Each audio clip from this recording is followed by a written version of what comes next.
too. For those of you who I haven't met, I recognize about half of you. Sarah Hotchkiss. I do functional nutrition downtown Janesville. I'm right in the Studio 107 building across from what will be the Children's Museum next year. And a lot of times people don't know where I am until I say 808 Cheesecake, and then people are like, oh, I know where that is. So I'm just like on that same block, Bake Street, on the side of the street there. And then I work part-time at the doctor's office on the south side in Janesville, functional medicine clinic. I'm a licensed mental health therapist. So I do mental health there, as well as nutrition there. I don't really separate those things like completely. People are like, all right, come to you for mental health or nutrition, or how do I label it, or which intake form do I fill out? I really see those like pretty intermingling. And so with the dual degree, it really is helpful. Usually people are coming for primarily one thing or another, but I will tell you, if you have had a chronic illness or disease or autoimmune or GI stuff, for sure, you're gonna have mental health issues because it drives you insane. It's gonna make you anxious to go out to eat. It's gonna make you depressed because you feel like crap. Probably gonna impact your adrenals, which we'll talk about today, vice versa. So I had a sort of a younger guy see me last week for some mixed anxiety depression at the doctor's office. And I'm asking him all these questions like, what does he eat? He's like, I've had a lot of therapists and no one has ever asked me that before. Like, well, that's why though, or I want to review your labs or whatever. Because one of the things we know about mental health, especially heading into the winter here, is if your vitamin D is low, you're gonna have symptoms of depression. And so you may not need an SSRI or medication. You might just need to get your vitamin D up. Or maybe you have low adrenals, which we'll talk about today. Or maybe you have anemia or poor iron absorption. Maybe you have low B12. Like maybe it's just that stuff, which is like fairly easy to correct. Maybe you don't eat super great. Maybe you don't get enough protein. Maybe you're not drinking enough water. Maybe, and so I like to kind of go through the gamut of all that stuff when I see people, whether or not they're coming to me for mental health or nutrition. So let's see. So in September, I was here talking about sex hormones, perimenopause, menopause, andropause with men. And so then I gave you the links on how to kind of test for that. So then we were looking at things like estrogen, progesterone, DHEA, testosterone, FSH, LH, things like that. And then in October was all about the thyroid piece. And so talking about thyroid health. I talked about hypothyroid, a little bit about hyperthyroid, a bit about Hashimoto's, how you might know, how you might test for that, what to look for, how to test yourself and what to look for kind of in the upper ranges. And so one of the things that I talk about often, and especially when people bring me labs, is that I'm going to read your labs just a little bit differently maybe than your GP would, because I am looking for you to be at optimal health. And so for example, with thyroid health, T3 in particular, if you're within range, okay, that's great, that's normal. How many people have heard their labs are normal? But I'm looking for you to be in the upper quartile or the upper third of that range for T3 in particular, because if you're not, we would call that sort of subclinical, meaning that, okay, maybe you don't need medication or something like that, but you're probably pretty tired or something's not working quite right. You might have slow gut motility or things like that. So keeping an eye on stuff like that. I'm going to say the same stuff for cortisol. I brought samples too of what your result might look like when you do this test. I just ran mine and got it back last week too. I've been running mine every 4 or 5 months because of my hormone stuff. And my cortisol has done some wacky things the last year. So I'll share that a little bit too. I always share something personal here because I've been through most of this myself. So we'll talk a little bit about that too. So I'm going to talk about just cortisol and adrenal imbalance today. That could mean high cortisol. That could mean low cortisol. That could mean what we call flipped cortisol or upside down cortisol. So I've had that before. Sometimes we call, there's a cortisol crash, and I'm going to show you kind of graphs of each of these and what it might look like.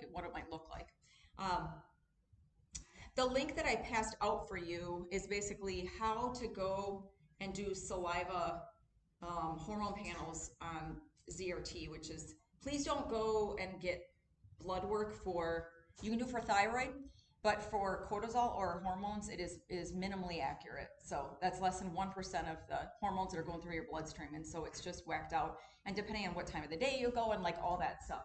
So this saliva test, for example, the cortisol test, that's on here is what I call a 4-point cortisol test. And so if you go to the doctor, they're going to take your blood at whatever the hell time you go into the doctor, and they're going to be like, oh, your cortisol's fine. What this test is a saliva cortisol, which will pick that up a little bit better. And it's a 4-point test, meaning you're going to do it right when you roll out of bed in the morning. You're going to do it at about 1 or 2 o'clock in the afternoon when you feel a little nappy. And then around 6 o'clock, 5, 6, depending on what your schedule is. And then literally right before you go to bed. And it's just a saliva test. There's no blood involved. So a lot of people like to hear this too, because some people have issues pricking their finger. I have no issue pricking my finger, but my blood pressure and adrenals are so low that I don't get any blood out. So it doesn't work really well for me. But you're just spitting into a tube. They send you the little box kit. You spit into a couple tubes. You throw it in a box. You send it back. And in 10 days, they email your result. It's like super, super easy. Same with the hormone piece too. So I'll tell you just kind of how to test that a little bit. But it's not always just a low or a high thing. It might be just that your graph doesn't look maybe as it does. Now, your graph might look wonky and you might feel fine. And then I say, leave it alone. That's fine. We're not going to mess with it. There's not something, if you're not having symptoms. Most people are having symptoms. So I like to compare the clinical symptoms in an interview when I would meet with you with whatever your graph looks like. Now, if you come to me and you're tired, we will look at cortisol for sure. But tired is the #1 reason that people come to me, even though I work with autoimmune and GI stuff, both of those cause fatigue, by the way.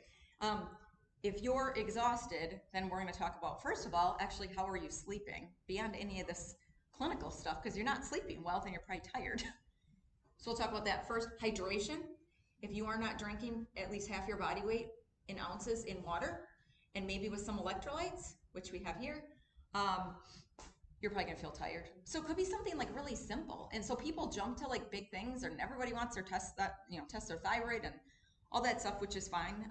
My OB, I saw her the other day for a professional meeting, and she said, so sick of people asking to test their thyroid. And so sometimes it can be that, but lots of times it could be something else, or it could be lots of, different things too. If people are tired, they could have low iron saturation or low total iron, serum iron, low B12, low vitamin D for sure. I talk about vitamin D, I think, every time I come here because it's related to something. So you want your vitamin D to be 70 to 100, somewhere in there. Maybe you're not sleeping well. Maybe you have like little kids that wake you up during the night, or puppies. Maybe your cortisol is off. Maybe you have borderline hypothyroid. Maybe your thyroid's up. It can be lots of different things. And people always come into me and they're frustrated and they're like, I don't know, I'm so tired. I'm like, look, if it were that simple, you would have figured it out right now, right? And so then that's why you're here. And then we sort of peel away the layers of the onion. But fatigue and not being able to sleep are the 2 biggest symptoms I see with cortisol imbalance. So when you can't fall asleep at night, and when you're just tired throughout the day. Some people say I'm tired all the time. Other people say I'm kind of tired and wired all at the same time. So I'm like a little bit edgy, a little irritable, a little anxious, but also super tired. And so that's a rough feeling to have when you kind of feel like you have both at the same time. Some people say I feel fine. I just literally am staring at the wall till 2 a.m. and I can't fall asleep. Like I don't feel like I have stuff in my head, but like if something's going on where you're kind of like wound up a little bit. So kind of in the world of functional health, the term for low cortisol is often called adrenal fatigue. The newer term we use for it that's much more clinical that people don't know what it means, and so I just still say adrenal fatigue, is HPA axis dysfunction. So that's why I said I did not title this talk HPA axis dysfunction, because none of you would have came. Because that doesn't mean anything to anybody. But cortisol is produced by your adrenal glands. It's hormone. And so adrenal fatigue kind of makes more sense to me. So let's talk about low cortisol first. So that would mean if you took this saliva test, we'll go through that a little bit, and it's just kind of like flatline. You don't have anything to give. Like everything's just kind of like low and slow in there. And so if you have low cortisol, you're probably very fatigued, just very, listless. You might feel a little depressed. So sometimes people mistake mild to moderate depression, and you just have low cortisol. You have low adrenal function. So again, a lot of these things can feel the same, and that's why it's super confusing. But if you have low cortisol, low adrenal output, that's going to lead to poor immunity. So if you're not getting sick a lot now, you might start to. low energy, like I said. What I see very often, low HDL cholesterol. So that's your good cholesterol. We don't want that to be low. In fact, this is like the opposite of what you might hear somewhere, but we don't want your total cholesterol to be that low actually anyways. Like if your cholesterol is under 150, that's actually not great because we need cholesterol to make our sex hormones, our adrenal hormones, and our thyroid hormones. And so if you have enough cholesterol, and if you're on statins and they're blocking that cholesterol production, that can cause a whole myriad of issues. That's a whole nother talk. Low good cholesterol. Blood sugar dysregulation. Often what we see with low cortisol, and so this is what I've had most of my life, is low blood sugar. So like hypoglycemia. Does anybody have a glucometer at home? Couple of you? Yeah, where you just like prick your finger and like do the, yeah, so I have one at home. That's sometimes what I will do to myself in the morning if I feel dizzy. I have POTS also, and so I'm dizzy a lot. But when my cortisol is low, I a lot of times will test that. And then sure enough, my blood sugar will come back around 70 to 74, which is in that healthy range, but like way on that low end. And for me, I don't feel good in the 70s. I feel better actually 90 to 95, like somewhere in there. So you have to keep in mind what your normal is too. You know, even when you look at your blood work, and sometimes when I look over people's blood work over years, they might be something that's a little high, like maybe they're fasting glucose. Like technically fasting glucose of 100 or more isn't great, right? But if consistently they don't need to lose weight and they're pretty healthy and their glucose is running, 101 to 103, 105, and they feel fine, I'm not going to worry about it. That's just, where their body's at. Low cortisol can be unwanted weight loss or gain, which is confusing. Nervous system issues, sometimes migraines.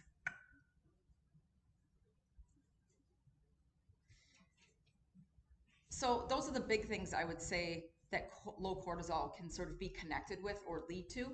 But remember, if you're tired, it's not necessarily a cortisol issue. It can be some of the other stuff that we talked about too. The cortisol stimulating hormone, so CSH we call it, is what wakes you up naturally in the morning. Unless you get up at 4 a.m. I'm looking at a couple of you that I know get up really early. Jamie, Elizabeth sometimes. So you probably have to use alarms. But if you get up, you're supposed to go to bed and get up at the same time every morning. Like most people know that. But some of us can't. Like your work schedule or something's off, or like sometimes you do stuff in the morning and sometimes you don't. And so as consistent as you can keep it, then your body kind of gets used to when it should wake up and when it should go to bed. Your CSH, your stimulating hormone, is supposed to naturally wake you up about the same time. Like say you didn't set an alarm, you naturally should just kind of like wake up. And so that happens for me, and I see that as a good thing. I still don't want to like oversleep or something like that, but that's a good thing. If you have low cortisol output, and so I've had this in the past, my CSH is broken. So it does not naturally wake me up in the morning. I would have to set an alarm or I would just sleep right through. Now, for a reasonable time, like I said, like not 4 a.m. or whatever. Oh, she's delivering. That's so nice.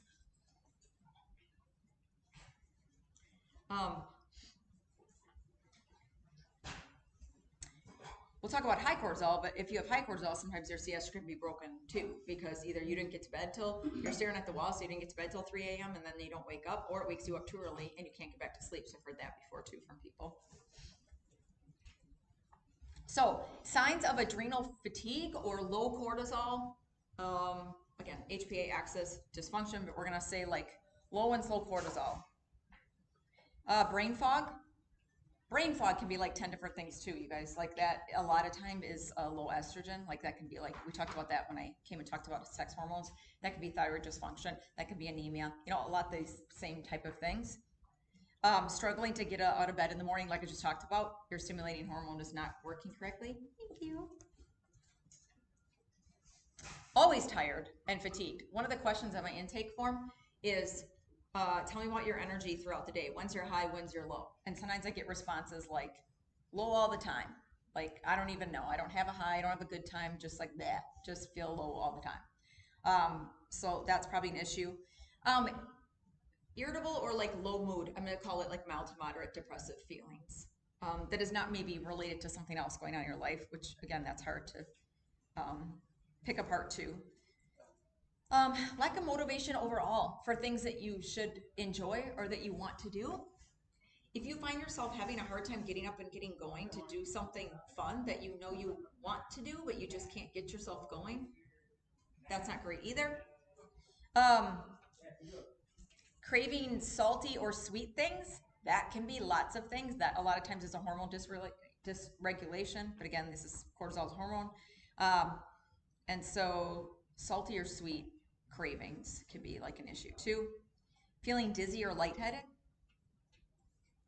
So I can relate to this, especially because I have POTS, but I've had, well, as long as I know if I've been testing. I've been testing maybe for 15 or 20 years. My cortisol has been, up until recently, pretty flatlined. And so I've had to take adrenal stimulants most of my life. And if I don't, at about 1 or 2 o'clock, if you happen to see me, I will be like, oh, like I almost can't function, you know? But I'm dizzy a lot kind of throughout the day. And so um, that's probably my biggest symptom if I know my cortisol's off. I'm dizzy or lightheaded if it's low. Um, One of the other ones I can relate to is that I'm cold all the time. All the time. My whole body, everything. Um, and if you have lower blood pressure, you will probably have lower adrenal output. And if you have lower blood pressure, you're probably gonna be cold all the time too, because you just don't have enough blood pumping in certain areas of your body. Also, lower blood pressure causes that brain fog too. So sometimes I always have my husband, I'm like, I feel fine right here, but like my extremities are cold, like my hands and toes, always cold. Unexplained body aches. I'm not talking like full-blown rheumatoid arthritis or anything like that, but just kind of like you're achy and you just don't think you should be. There isn't really another explained reason for that. That could be low estrogen too, by the way. So that's kind of what low cortisol or adrenal fatigue might feel like. So let's flip the tables to high cortisol if you have too much of it. So I worked a corporate job 20 plus years, and my theory is that my cortisol was probably high for a long time because I was working, had kids, and all these things. And I think when I got around to testing mine 15 or 20 years ago, it was low because there was nothing left, like nothing left to give. And so we see that a lot with people. So now the last few years, I've gotten mine up with some adrenal stimulants and kind of have done some different things and feel better. But often when you feel like you're just burning the candle at both ends and you're doing all the things, you'll have high cortisol during the time. You can only sort of keep that up for so long, and then it just like falls apart. There's nothing left. So that's a lot of times what happens to people. So 1 in 3 adults don't get enough sleep for one reason or another. But if you are stressed out, and remember, cortisol is our stress hormone. Cortisol is okay. It's okay to have some. We want some.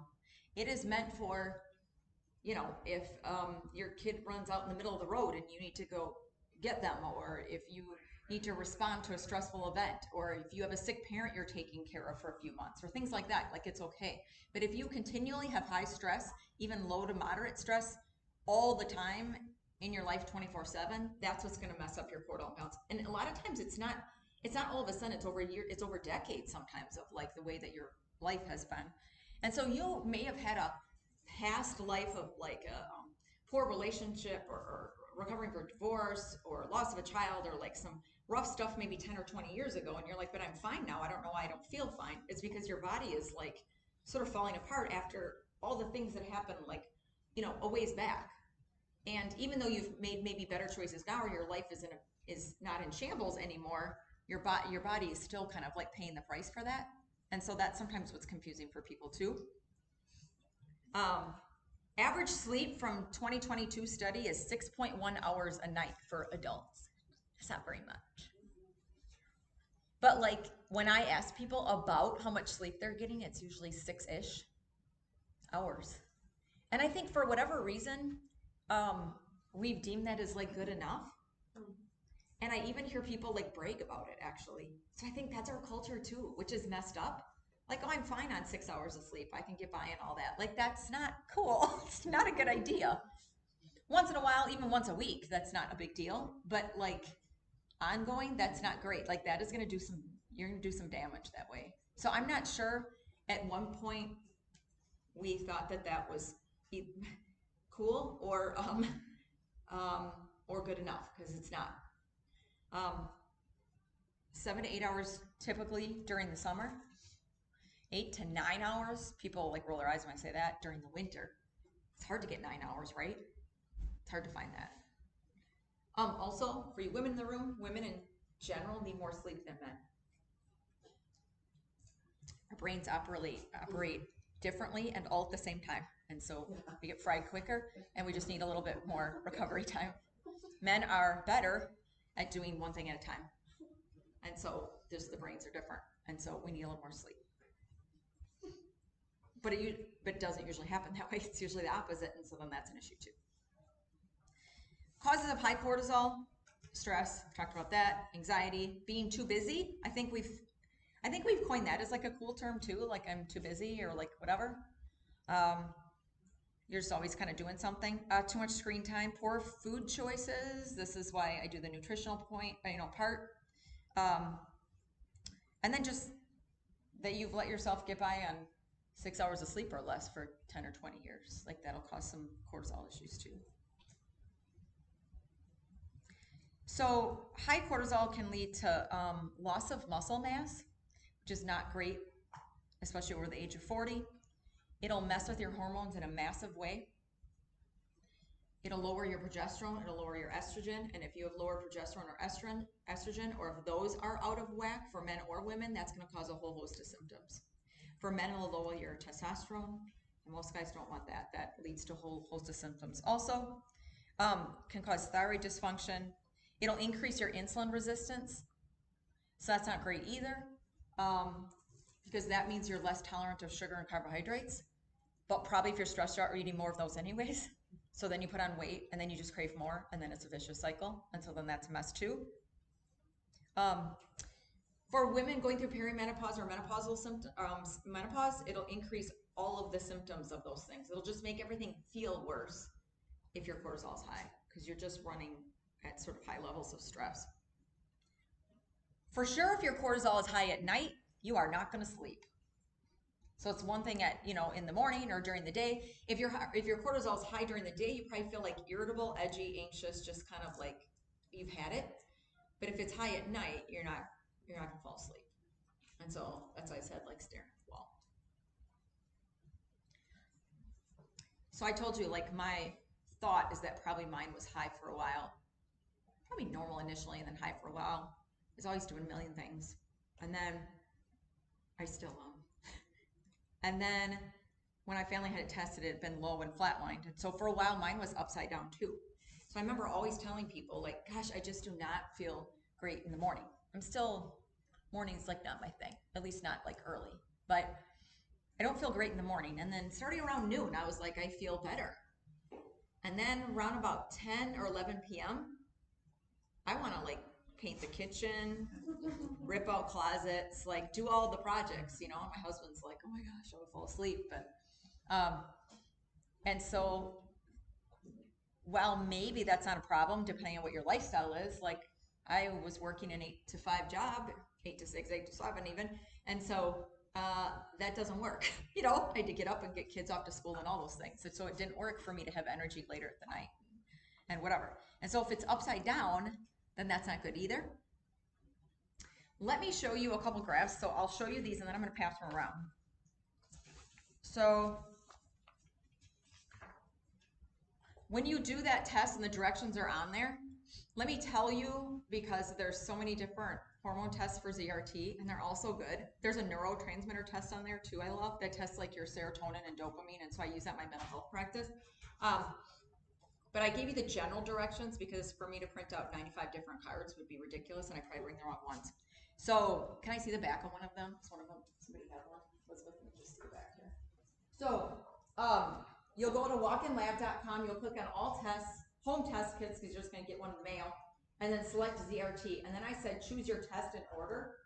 This test that I'm talking about today, you could do other ones, and it's combined in other tests if you want to do hormones or thyroid, is called 4-point cortisol or diurnal 4-point cortisol. I think it's about $150. Oh, and they take HSA and flat spend, like the account. And then the results go to you. If you're working with me, you can send them to me, whatever. But you just choose your test. But there's lots of different like tests on there. But that's what it looks like. And if you're not sure what test to order, you can let me know too. But and so when you do that, then it'll give you a printout that it's like there's a 5-page thing with like explanations that you're not going to want to read all of it. But like that first page is going to look like this. It'll show you kind of where your cortisol is. So the example of this one, this is just a sample person. Their DHEA is low, which that's a separate thing, but it looks like across the board they have real low cortisol. So this person looks pretty flat, but this is what it'll look like when you get it.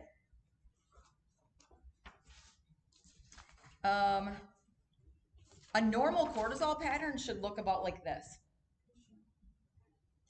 Okay? Here's you waking up. Maybe not like in the first couple minutes, but I'm like in the first like 15 to 30 minutes when you get up and you're going, like you feel, you know, awake, fine. What do most of us drink in the morning to get right here? The coffee, right? So too much caffeine will mess with your cortisol too. But of course, it's just like part of the pattern. So what I hear people doing, mostly women on the regular, is that they run to Starbucks in the morning and they have a glass of wine at night. Because can't fall asleep at night either. They can't wake up in the morning. But then you are just basically like forcing yourself awake and forcing yourself asleep like every day. And after a while, that's not great too. Again, once in a while, not a big deal. So this is a normal cortisol pattern. You can see high, average, low here. You want to kind of stick within this, you know, blue chunk here in general. And again, we compare this with your symptoms. This is when you wake up. And then slowly, it should just start to go out. So this is like, you know, 2 o'clock, 6. And then this is like right before you go to bed. It should be low before you go to bed. You want it to be low before you go to bed. Okay? So if it's flipped, or like when mine was flipped, and I remember looking at it going, oh, good Lord, like, no wonder I don't feel right. It was completely upside down. So mine went like this. And so, but those are where so that's the 4 points. Those are your 4 saliva collections there. If you go onto ZRT and do a hormone panel, they're going to collect the hormones while they're the highest in the beginning of the morning too. And so that tube is bigger. FYI, it's a lot of spit in the morning. So just prepare yourself. And you can't eat or drink anything before it other than water. So, and no lipstick or anything like that. So that's a normal cortisol pattern. I'll pass all this out. Okay. This might look like the first one I showed you, but you'll compare it. This is what we call chronic fatigue cortisol. Crash and burn, we call this. You wake up, it's pretty high, and then just like takes a dive the whole rest of the day. Like you're great. You got like 3 or 4 good hours in the morning, and that is it. Like that is the end of it, because we're way below where we should be the rest of the day here. And in fact, I would argue with this person. What time is that? So that's like 8 a.m. I would argue that if I would have tested this person's at like 10:30, I bet you it was like down here too. You know, like way below it should be.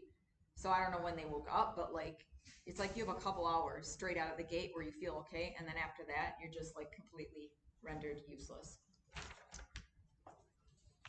Then there's the upside down one I told you about. I don't have a picture of that one. I should have just brought mine. And then this one is a low cortisol pattern. So, you know, it might not be flatline, but this is called burnout. So this is a burnout pattern, meaning you're just like low the whole time before you should be. Now, there's a little bit of a dip here, so that's good on this one, but like it really should be like, you know, if you follow the average here, it should go like this, but instead it's just kind of like pretty flat. We don't want flat. Okay, I'm gonna pass these out. Does that make sense? Like if you do the test, that's what you'll get back. Like that's what, in fact, you'll get the charts back too. Like you'll get a pretty picture. Hopefully it goes like that. Yeah. So if you are a coffee drinker in the morning, should you do some sort of detox before, like the night before, or? Before you test your cortisol? Yeah, like you said, right in the morning. So you like literally roll out of bed, you would take the first. Yep. Sample. Yeah. Before you drink or eat anything, you can swish your mouth with water. Um, if you take this cortisol test, try to take it on like a typical day. Okay, not a day you sleep in, maybe not a Sunday. Like I try to take mine in the middle of the week on a typical like work day for me, which is like Monday through Thursdays all look generally about the same. I work out about the same time. I try to keep it um, sort of typical. Um, don't change anything that you're doing. Because I think Because some people do that. They're like, oh, well, I'm gonna like be all healthy or do all these things, or I'm gonna start all these new supplements and then I'm gonna take this. Well, man, don't do that. That's not really like a good picture of what you're like, how you feel. reality. Right? Yeah, we want like the real thing. Yeah. Okay, because like I drink a caffeine and soda in the afternoon. That's what I meant by should I not? Nope. Do everything you would normally do. Obviously, like the day before. In other words, just do like. Nope. Do everything you would normally do. Otherwise, it's not really like a clear picture of what's going on. Okay. The only thing you can't do is drink or eat an hour or two before you do the saliva test. Okay. Don't they ask you certain? I feel like I had to. Yeah, you've fill done this out- one, haven't yeah. you? Yeah. I feel like you have to fill out like supplement things that you're taking. Correct. And Correct. things. They will ask you on here, even if you're doing hormone too, they'll ask you a crap ton of questions, like probably 40 questions. Like they'll ask you to rate your symptoms on a Likert scale, because then that's what I use clinically, just to be like, let's just work on this person's symptoms. 1 to 5, like this is not a big deal or this is a big deal. But yeah, they'll ask you a ton of questions, and then they will, if you're taking the hormone piece, they'll actually correlate that with like likelihood, sort of what you're low and high on, but like it'll explain the cortisol pattern too. So it like tells you to like certain symptoms. I feel like it tells you It certain does. symptoms. It does. And where your test is at. It does. It's very, I think it's easy to understand. Sometimes people are like, okay, I read this and I understand, but now I don't know what to do about it. And it will give you some suggestions in there too. It's a lot of information. It's a lot of information, but it's good. I swear it says B6 in everybody's. Like everybody should take more B6. Said it in mine on everything. Everything said take more B6. And what was frustrating for me is that I went and saw how much B6 I was taking, and it was like 4 times the amount of how much they said to take. And I'm like, well, I'm already taking all this. So obviously it's like something else for me, or like something's not absorbing or whatever. But yeah, what's your question? What about a low dose beta blocker, which is known to block the cortisol receptors? Yeah, so beta blockers can impact your cortisol. So if you're on that, stay on that and take the test. Again, you want to know kind of what it's doing. And I mean, anybody can take, yeah, Jamie's got hers like pulled up. Anybody can take it for the heck of it, or like if you just want to see. But if you're not feeling good, that's, maybe it's blocking too much, and maybe you have low cortisol, and then maybe you do something with that. Yeah. What if you're different days? Some days it's like, oh, I feel great, and then Right. all of a sudden, Right. So a lot of people do say, yeah, a lot of people do say that. And so that, of course, can be related to like how well you slept, what you ate, how much you drank, how much sunshine is outside, like all that stuff. And so I just say pick a day and do it, because it should be, it's not, it's in it. And just to be clear, like I say pick a typical day, but it's not testing that day. It is testing like the last handful of months and like generally what your level is. But I just don't want you to be like, don't do something wildly different than you normally do and then take this test. And don't take some new supplement and then take it, or like, because it just can throw that off. That first, when I say you roll out of, literally I'm doing it in bed. When you roll out of bed and spit into a tube, you're not taking your supplements yet either. So if you take vitamins or meds, or if you take like a thyroid med in the morning, no, literally do this first before you do anything else. Don't even brush your teeth, actually, nothing. Just like you can swish with water, because you'll wake up and be like, am I gonna, fill this whole tube with spit? So, yeah. I stretch in the morning, so before my stretch. Yes, before you move. Mm-hmm. You want to do it when you're kind of like. Literally, I think it says like Correct. within 15 minutes of awaking. Yeah. And no like nothing. You get to swish Don't a little move. bit of no brushing your teeth. Like, no. You can't do anything except like rinse your mouth, and then they tell you to produce saliva. I think like smell lemons. Like they give you. I had lemons by the side of my bed too. I had a hard time. It's hard. In the first one. It's big. It's a big vial. It's a lot. Yeah. Of the rest of them, no big deal. Yeah, I know. It tells you how far to spit in the tube, like how much you need to have in it. The other 3 are not as bad, but it's still like it's a lot of saliva when you're not used to. Like I have a little bit of dry mouth, and Yeah. so it's extremely hard to get Yeah, a vial. it is. But you saliva. can do like a little bit of water or whatever. So but you have to fill the tube up like 3/4 of the way. No, and it'll say And no, the first no one's a bubbles. bigger tube than Yeah, the rest first of them. tube is like double the size. But try to, as long as it takes you, follow the directions, because you don't want to have to do it again, because they'll send it back, and like you'll have to do it again, and then nobody wants to do that. You know, just like if you do a blood, I've gotten a lot of my blood tests sent back because the whole low blood pressure thing, I give them enough blood. I'm like, I don't want to do this all over again. But yeah, that's important, sort of how to take it. What were you I saying? was just saying sniffing vinegar, because I have a hard time getting saliva out. Yeah. Sniffing vinegar really helps. Sniffing? Yeah, it's the same idea as the lemon. Yep, like lemon or vinegar, just something to be like. Right. Yeah, right, yeah. But yeah, I do that first tube. I do like in bed. I might wake up and go to the bathroom, but other than that, I kind of like, you want to do it kind of like right away. And the first one, I don't know, how long did the first one take you? It took me like a half hour. I was think. gonna say the first one took me quite a bit. So I just went to the kitchen because then I'm like, okay, what can I smell? And right. But I said I smelled some essential oils too, like peppermint helped me a little bit. That was the Yeah, other that thing. which I is good because that'll help started you like making breakfast, so salivate a little bit. But just if you're smelling or sniffing some of that stuff, don't touch. Make sure not to touch it on your lips or on the tube, and wash your hands before you touch the tube. You know, all that stuff you just don't want to get. Don't put any lotions or anything on, and then you touch the top of the tube, and then that's in there too. So like, it's so easy. What do you do when your schedule's just crazy? Yeah, no matter what? yeah, Like, something different. Just pick a day then. Just pick a day. Like, what time do you, Monday through Friday, what time do you get up? Like, I know it's different, but like. Yeah, Monday, Wednesday, you have to get up at 4. Friday, you get up at 6, 5. Oh, you get to sleep in.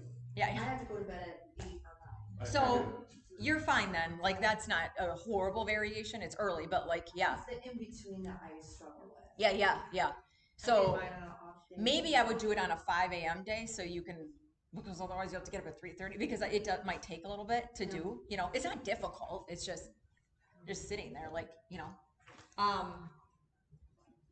I took mine on my off day, so I think I took my first sample at like 7:30 instead of a 3:30. Oh, like a 3. Yeah. I was like, there is no way I'm doing That you're gonna this do that on one of my work days. I was like, no. So I made sure to take this on a typical day. On a typical day, I'm working like 9 to 8, and so two of my samples were in the car, like spitting into a tube and driving down Highway 51. Like, I wonder if my cortisol will be high.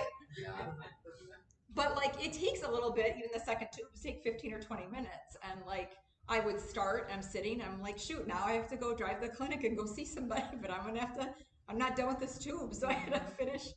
I'd also suggest don't let your pets in your bed while you're doing that, because I just started a tube all over because my cat like rubbed into the tube and it like, I'm like it spilled all over, and then I had to like wash it out and start all over. By the way, if you mess something up or whatever, you can totally dump it out, rinse it out, and start all over. So don't worry about that either.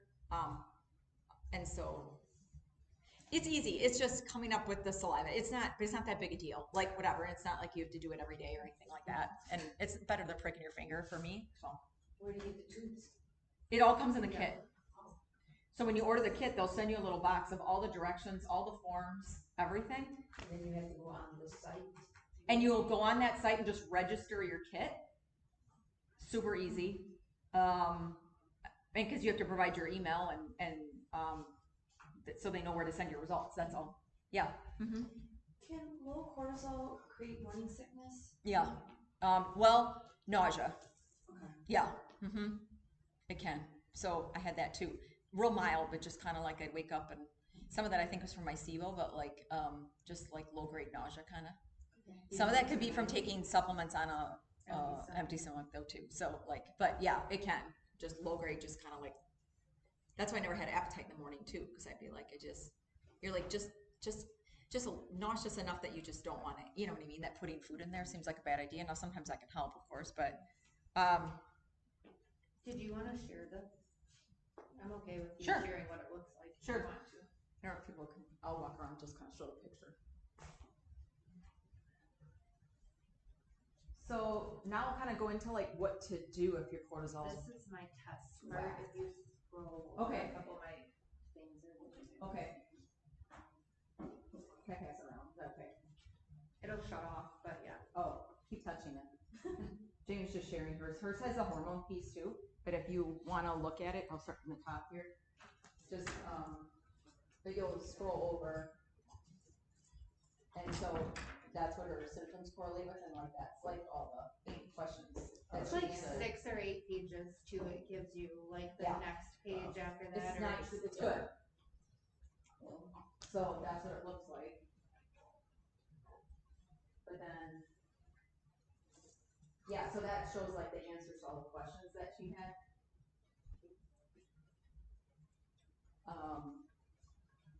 When people do the hormone ones, that's often when I'm referring and working with doing a little hormone replacement therapy, like a little estrogen cream or a little based on some of the symptoms here too. Something really easy sometimes like that.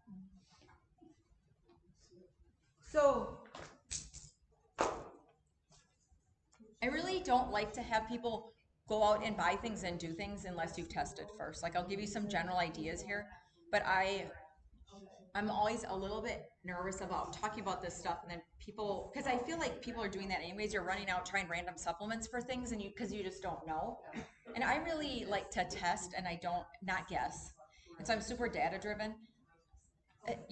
Most supplements are, not super harmful and like, you can try stuff and see what happens. But A, sometimes I think you're just wasting your money. B, you can get side effects from supplements too. And so don't mess around with this stuff. Like I'd rather have you invest. If you're not sure about your thyroid, your hormones, and your cortisol, I'd rather you invest $300 and test all of this, and then you just know where it's at, and then I can put together a treatment plan and whatever, and I can even do that in like 1-2 hour session if you want, like if you don't want to do something ongoing, but like if you just need a jump start. But so if your cortisol is low, a lot of times, and then I look at some adrenal stimulants. So there's like things like rhodiola and some just herbal stuff that helps you wake up. They don't like give you a buzz or anything, but those are helpful. If it's too high, there's a couple different products out there, and then we have to time the dose of things. But I like Integrative Therapeutics has a good cortisol manager out there. So my hormones are doing this right now because I'm like mid-menopause and then not, or I don't know what's going on. So anyways, I run my own kind of every 4 or 5 months. And so from someone who's had low cortisol most of their 30s and 40s, I was flipped out when mine came back high. But for the last 2 or 3 months, I haven't been able to sleep, and that was different for me. And so I knew my hormones were a little jacked up, so I assumed that's what it was. So my hormones came back kind of jacked up, actually high testosterone, which I've never had before. I had some cyst stuff, again, all related, adrenal secretions, blah, blah, blah. My cortisol was like really high. But it's funny because I remember thinking those few months that I felt good during the day because I was not used to having higher cortisol. And for me, actually, it felt like I was maybe a little more irritable, but I felt like awake, The problem was at that time, because I don't like to run this over and over again because it's $1,200. I didn't know my cortisol was high and I was still taking adrenal stimulants. So I couldn't sleep at all. So once I got that test back, got off the adrenal stimulants, did an herbal testosterone blocker, gone, and all better in 2 months. So I just got mine back last week and it looks great. The curve looks great. The cortisol is still a little bit on the higher side, but not bad, especially not being on anything. So that's great. So this stuff is like fixable. Sometimes it can take a while though. So you really got to be like in tune with your body too and know what your normal is and what it feels like. And I just remember feeling like I had all this, like I had a decent amount of energy throughout the day, but it's because, I was on these adrenal stimulants, my cortisol was high. Stressful events can cause some of that stuff to happen, even just like normal stressors. And that's what happened for me. I had these like weird hormone stuff going on. We put our cat down of almost 22 years. And that messed with me completely. I couldn't fall asleep, because I was just grieving. A couple other things, just life things that happened to me, all in maybe a 6-week period that were not overly traumatic, but kind of just a lot to deal with. And so I think that's what spiked my cortisol up too. But again, not thinking, I was tired and just kept taking the adrenal stuff, and then it just skyrocketed. That's why it was good I tested. Why I wouldn't have known. Yeah. So I've been off sugar and flour for 3 weeks. Yeah. How soon would you expect to go take blood or a saliva how soon would you let your body get used to that? As far as cortisol goes, Yeah, as far to go take a test, because I'm sure it's gotta be doing this. yeah, so when you say off sugar and flour, like that depends too. Like, are you off all grains or all gluten or just white flour or No, pretty much all flour. all flour? Yeah. Okay. Are you eating other simple carbohydrates though? Simple. Like, Sweet potato. yeah, like are you Like that apple juice? yeah, right. Yeah, I mean, that's yummy. Not too much. That doesn't count. Not too much. Yeah, rice or like anything like that. Because that would be like a, Not much, but a little. okay, so but less. And then are you eating sugar-free products? Other than occasional stevia. Right. Okay, so that's good too, because I don't like to see people. That was like, you can backtrack to my sugar talk about a year ago today, actually. I was talking about doing sugar detox, but like not just sugar, but like sweet detox, because that's a problem. That's a mistake that people make when they get off sugar. They go to sugar-free everything and they're eating gummy bears all day. But they're sugar-free, so that's great, you know, but they have like red dye in them. And then they're like, I'm so bloated, you know. No, that should be fine. You should be good. Yeah. So I think 30 days is a good amount for that. Yeah. So you might see some positive changes from that too. So that could be good too. Yeah. Good for you, by the way. That's hard to do. Both of those. I always tell people if they're going to do a wackadoodle change like that, like if that's like a big deal for you, do it like around the holidays, because if you can handle it then you're like a leg up on everybody else that waits till the first of the year. Yeah. So, you know, I had prostate cancer. Yeah. And they did the hormone therapy, knocked me flat for 6 months. Yep. Testosterone just started coming back a Yeah. couple months ago. Do I just wait if I chose to do this for some time, or? Okay, so I'm trying to remember your timeline. So like, I, so your testosterone's starting to come up now a little bit? yeah, it was blood? a year ago I got my last hormone shot. Yes. Oh, And about okay, 2 good. months ago, testosterone started rebounding. Okay, good. Now is probably a good time then. Yeah. For you, I'd probably do the hormone panel and the cortisol too, actually. I don't think you need the thyroid, but that would be, yeah, that'd be a good idea. I can read it for you if you just want to do session or whatever too. I can look at it. I'd be really interested what yours would show. Because, yeah, your estrogen was high, testosterone took a dive, and then you feel kind of, you don't feel great. Oh, I was as a guy, you feel flat. great. Yeah, As a yeah. person, yeah. And so have you been able to like regain most of your physical activity at a real moderate level? Are we talking about lifting weights or in the bed? Like you were biking a lot. Yeah, I still did, but not at a heavy level. Okay. I didn't have the. You bike a lot, so I just remember like year before. you'd be like, I'm gonna go bike 70 miles. I'll see you later. Oh, okay. Yeah, I did 1,800 miles a year before all that. This last summer, I only did like 700. Okay. So I just didn't have the drive to. No, and you can't like that's too much. Yeah. So yeah, I would do it now. Yeah, I would do cortisol and hormone for you and see where it's at.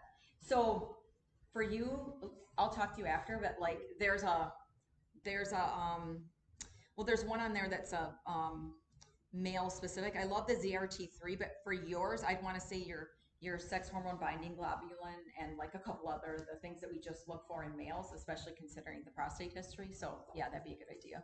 Okay. But yeah, that and the cortisol too. I always say do cortisol. Maybe you don't even have to do it like, you know, I was doing hormone cortisol for a while, but again, my cortisol was always stable, kind of like flat stable, but like the same. So I was like, well, why am I spending $100 extra on this test, like testing my cortisol? So then the one time I didn't is when I think it was probably high, but I didn't know it was high, of course, you know, when you skip the test. So I just was keeping an eye on my hormones thinking, well, my cortisol is what it is and I'm, you know, working with it and it'll be fine.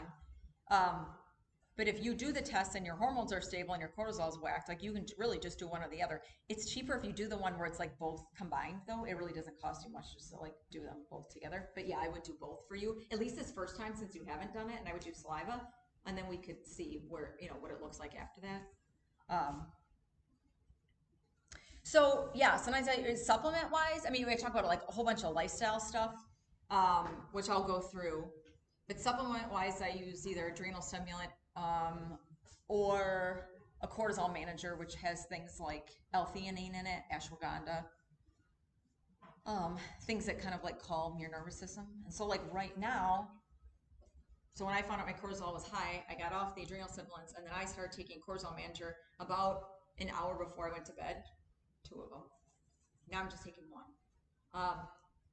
I found that if I missed the like 1 hour window and I was like, oh shoot, I forgot to take that, and I take it 10 minutes before I go to bed, that it didn't work. Like it'd take too long. So you really like an hour or so. Even if you're like have calming activities that you do before you go to bed, even a couple hours before can be okay. When I started it, it was real nice. I use cortisol manager for people who have anxiety in the mental health world too. I use that in GABA, so we don't have to script SSRIs or like Lexapro or things like that.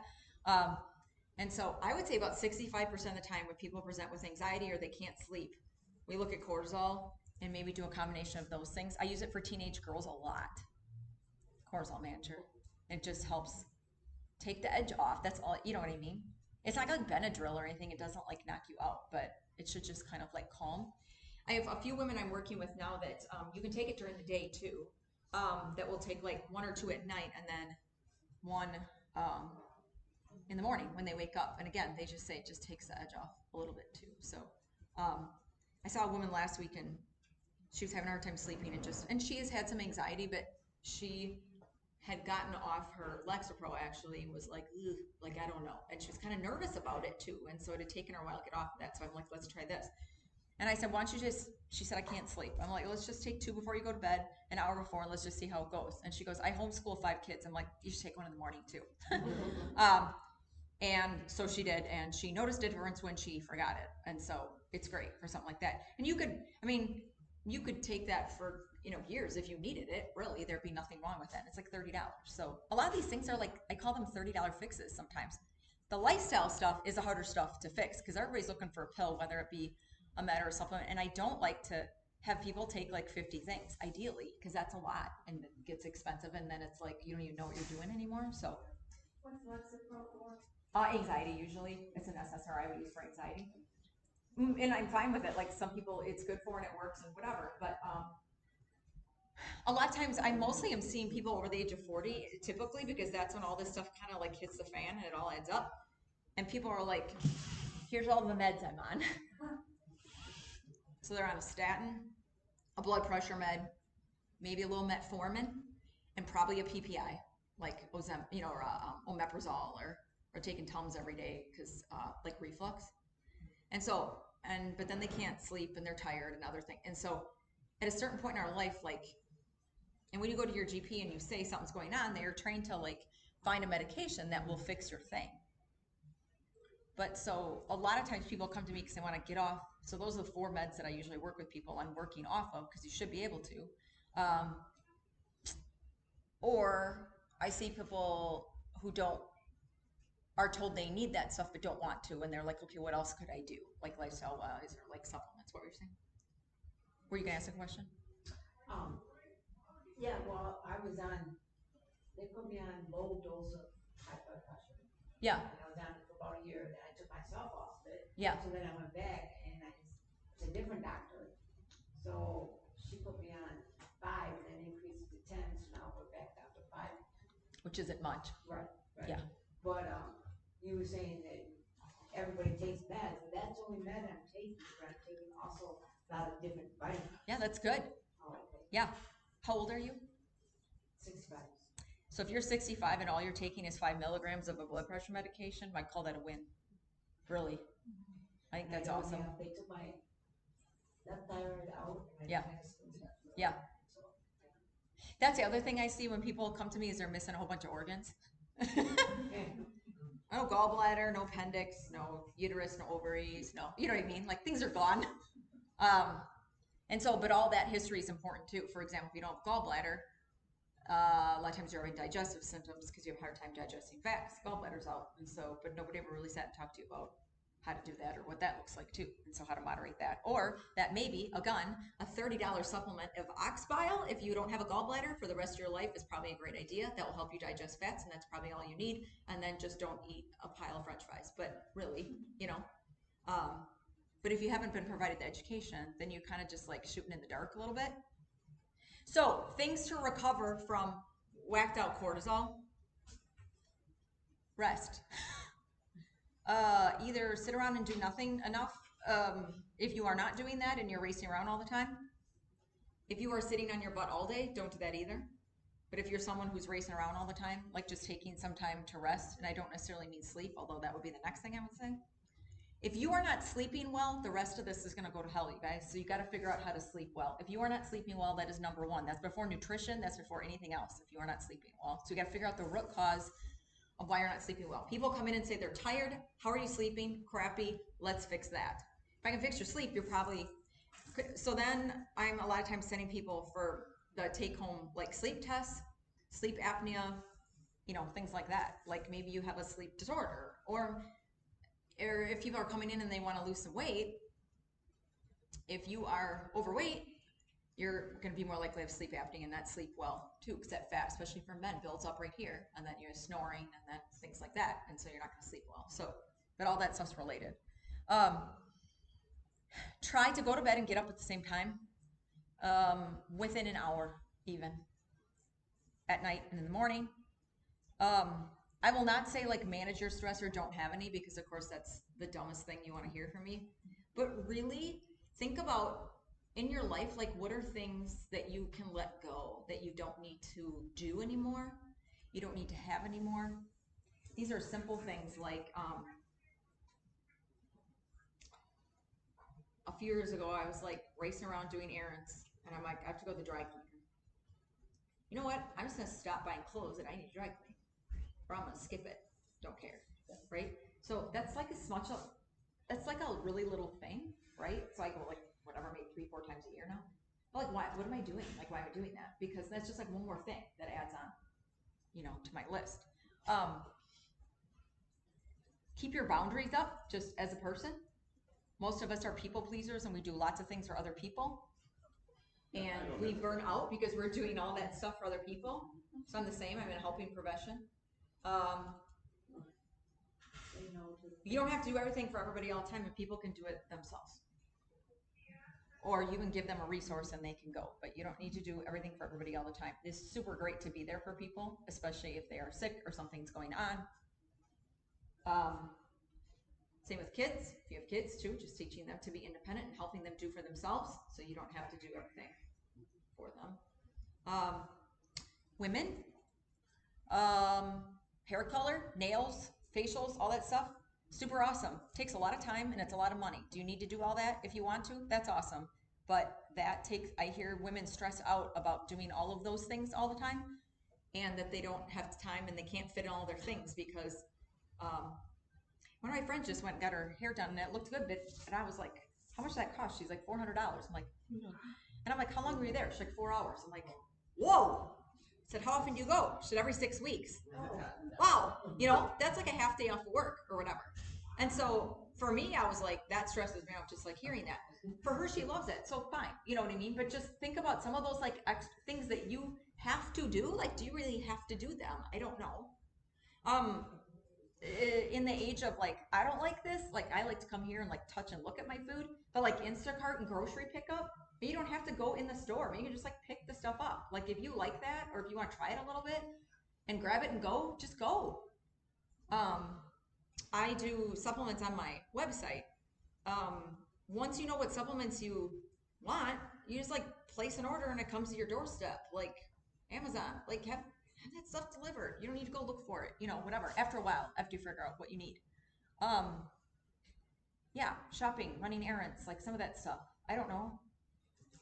On purpose, I was just at Target in like, I think it was like the end of October, because there's Christmas decorations. And I hadn't been there in months. And so that's one of the things that I don't know, I feel like I'm used to go to Target more often because I grab something. But you know what happens when you go to Target? You go for 1 or 2 things, you come out with, that'd be $425 when you check out. Like, what the hell did I do? Candles. And then if you take a kid, then you'll have more stuff, because everything looks good and it's all pretty or whatever, whether it be Target or somewhere else. So I'm on Amazon or I'm ordering stuff online all the time now, because if I think of something, I just order it, because otherwise if I am presented with, if I need to go to Target and get paper towel, I'm going to get paper towel. I know that I will get paper towel and like a huge sweatshirt like that, probably, and so I don't need to spend the time or the money doing any of that. So it's like trying to simplify your life. The Minimalist is they're a good, two guys to follow, minimalist.com. They've written a couple books. They're all on my website actually under resources, essentialism and some other pieces, but it talks about just kind of dialing your life down. And so when I talk about stress, that's a good way to do that, just living a simpler life. Okay, so number 1, rest and or sleep. Number 2, the stress piece, and just, I'm gonna say instead of stress management, because everybody hears that, I'm gonna say like, how could you simplify your life, or what do you not have to do anymore? Number 3, fix your gut. Most of our issues stem from the gut-brain connection, gut connected to hormones. Last year when my estrogen was super high, it made me histamine intolerant, and it brought all my gut infection back last year, just from one thing, just from my estrogen being high. Once I fixed that, everything else went away. It took a few months, but so your gut is connected with everything else. So one of the big questions I always have for people is like, how's your digestion? Are you bloated? Are you running the bathroom 10, 12 times a day? That's not good. Are you running the bathroom twice a week? That's not good either. Do you feel kind of always bloated or always, okay, something's going on there? And maybe we can fix that with some like real general things. Maybe you have something going on. One of the times that I was here that I was like a packed house, I talked about something called the GI map. So that's a stool test. And so that's probably my favorite test to get to the bottom of what's going on in your gut. So it's a stool test. Again, you do it home. And so if you're having ongoing issues, that'll tell me if you're harboring certain viruses, or it's an autoimmune connection. It'll tell me if you're sensitive to gluten, how well you digest fats, if you have parasites, if you have little worms crawling around in there, if you have fungus, if you have yeast, like things like that. Those take me quite a few hours to interpret, but like, you know, maybe it's something like that you have to do. So fix your gut. And maybe sit down with, whether it's me or someone else, and just take a look at what supplements you're taking. Maybe it's too much, maybe it's not enough, maybe it's not the right stuff. Basics has awesome stuff. Quality over quantity, hands down. I think a year or so ago I came and talked about like top 5 supplements that I would suggest, because I just wanted people to walk out of here with like maybe 5 good things. You know, vitamin D's in there, by the way. Magnesium, things like that. And so when I see people sometimes for the first time, they come with their backpack full of stuff and then like dump it all out and whatever. Because all that stuff adds up and you're like, well, I'm just going to take this for that and then take this for that. But then maybe after a while it just gets overwhelming. And so it's nice to get, just almost like stop and get to the root cause of like what's really going on. The other thing I tell people specifically with high cortisol, but honestly for low cortisol too, no high intense cardio, no HIIT workouts, minimal caffeine, just taking down the intensity of life overall. Working with a woman recently, her hair is falling out. Young, in shape, wanted to lose a little weight, but other than that, and ran hormones and cortisol. So hormones are a little off. Cortisol was like the highest I've ever seen on anybody. That's why her hair's falling out. She loves Starbucks twice a day. HIIT workouts, cardio, all the things that are like stimulating. She's on Adderall. And so she is like, her whole life is full of stimulants. Can't sleep though. And so we take all that away. So if you take all those stimulants and all those things away, then you can sleep. And then, like I said, everything gets better when you sleep. How many in this room have ever had issues, not just one night, but either on a semi-ongoing basis, sleeping? Either you can't fall asleep, you can't stay asleep. Yeah, so 2/3 of us. Like, so it's super common. It is especially common over the age of 45 or 50, because that's when the hormone stuff gets a little wacky too. So menopause in particular for women, so women over the age of 50 is the group that has the hardest time sleeping. I remember talking to my mom like the other day about something else, or she's asking me some question, and I said something like, well, when you go to bed, and she starts laughing like hysterically. I'm like, why is that funny? She's like, oh, I haven't slept in like 20 years. You know, I'm like, wait, when did this start? And she was like, oh, around 55. I'm like, Mom, when did you go through menopause? She's like, oh, around 55. She goes, oh. But yeah, my mom will be 80, and she's just like, I don't remember the last time I fell asleep. Or like, and of course, like a doctor gave her like trazodone and like all this stuff to sleep, and she's using as little as she can and like trying all these things. But then when you have trazodone and it works, that's awesome. But then when you try to get off of it, it's super hard. But you gotta sleep. So now it's like almost like backtracking a little bit. And I'm like, Mom, you just might have, you're 80 years old. You probably don't have like much estrogen rolling through your body. Maybe you just need a little bit of that, or maybe you need a little, like something like that. She was like, oh. But I think sometimes we accept things just as they are.